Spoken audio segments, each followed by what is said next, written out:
Welcome to Joshua Davison Therapy. I am Joshua.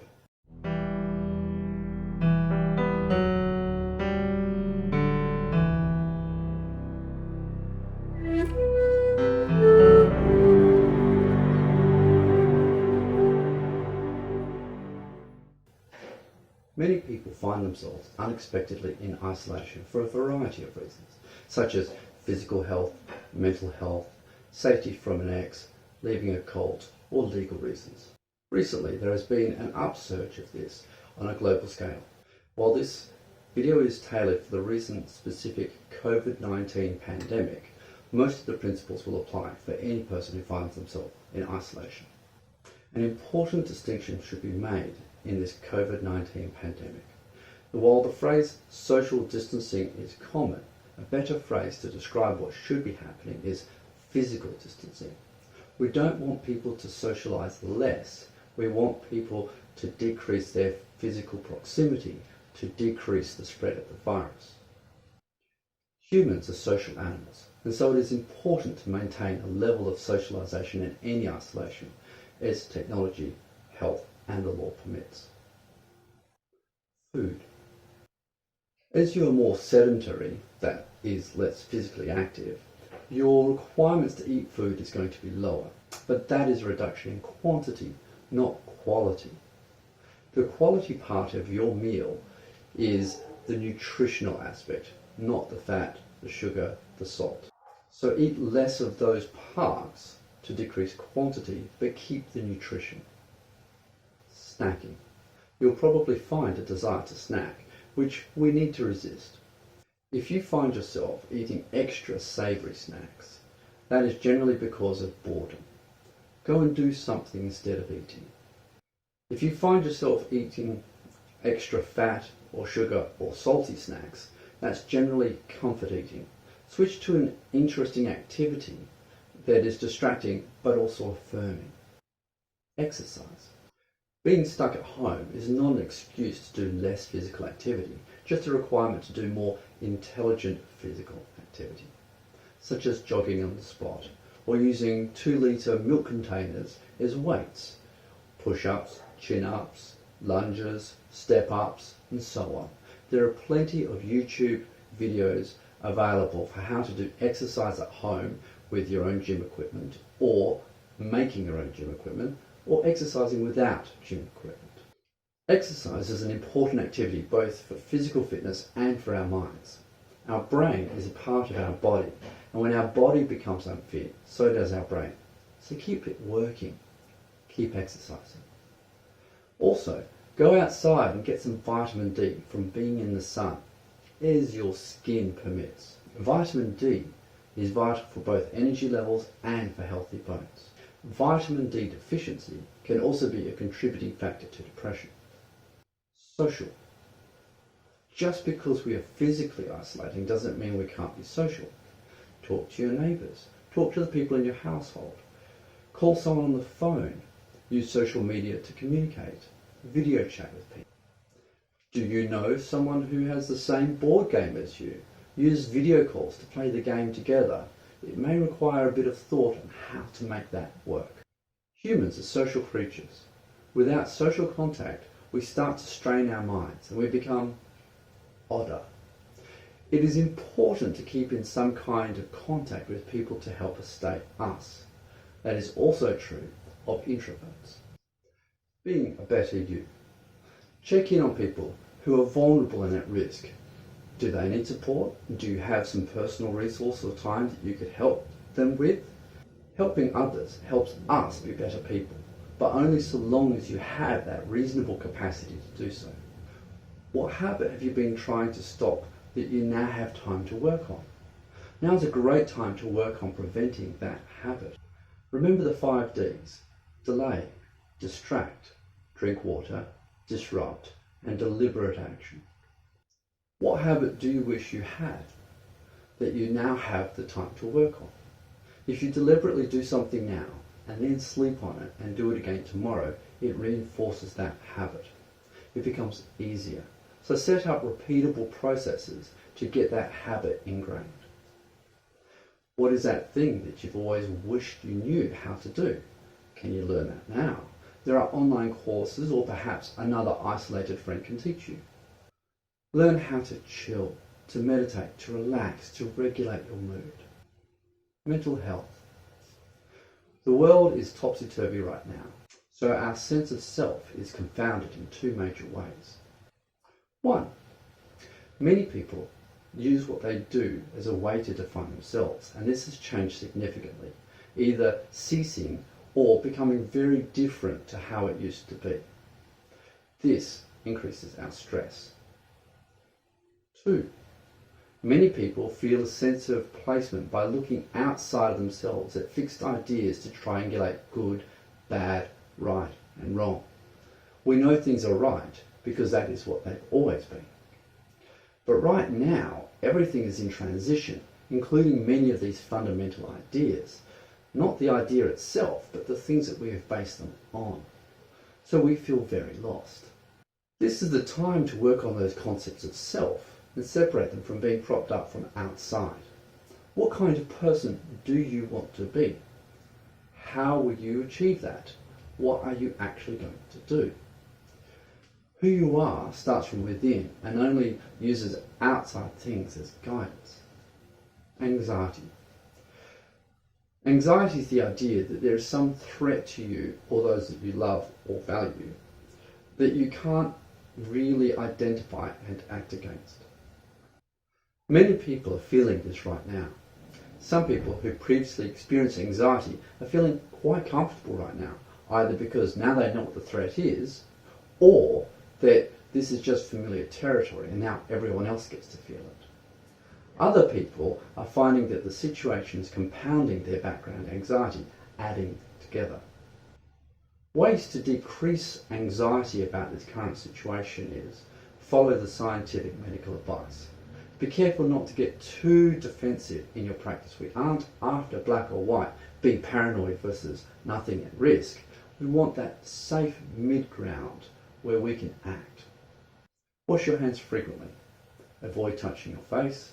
Stay home when you can. Practice grounding techniques and mood moderation techniques. Try to keep getting up at the same time where possible each day. Do exercise to give your body a feeling of having done something. Watch less of the news and only pay attention to the vital update summaries. Each local and state government has one of these. Be careful of negative social media. Depression. This can come as a feeling of a lack of a motivation. That is, you just don't want to do anything, or you can just feel sad a lot. There are other forms of depression. It's okay and normal to be feeling this for a while. Things have got bad. But when you do get some motivation, it is important to take advantage of it, get up and go and do things. Recognize that being sad for the current situation is normal and not a problem. Part of depression is loneliness and isolation. Reach out to people. We only have to be physically distant, not emotionally distant. Some of this is going to be about physical isolation too. Not everyone wants platonic physical affection, but some do.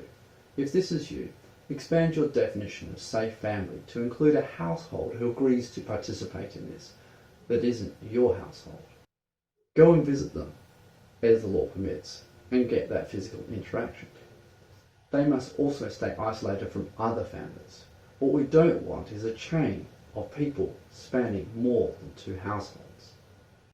Or consider moving in with the household that is more physically affectionate than the household that you're currently in. Sleep. Some people are going to want to sleep lots. This is part of cabin fever. It is your body going into a semi-hibernation while you have nothing to do, to preserve food and sanity.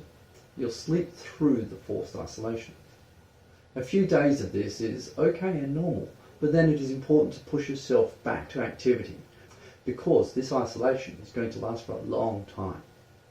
Go and exercise your brain and your body. Some people are going to struggle to sleep.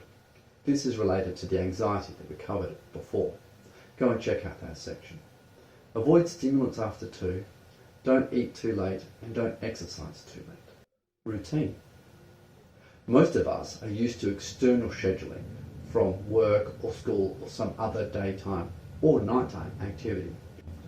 External scheduling is where you need to go to that activity and it tells you what to do. And to make sure you can go to that, there's all the things outside of that that you have to do, such as get up, get dressed, and go to the thing.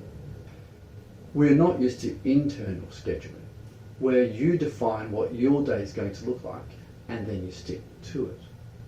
Part of this loss of external scheduling is the I can always do it tomorrow feeling, and you end up doing nothing.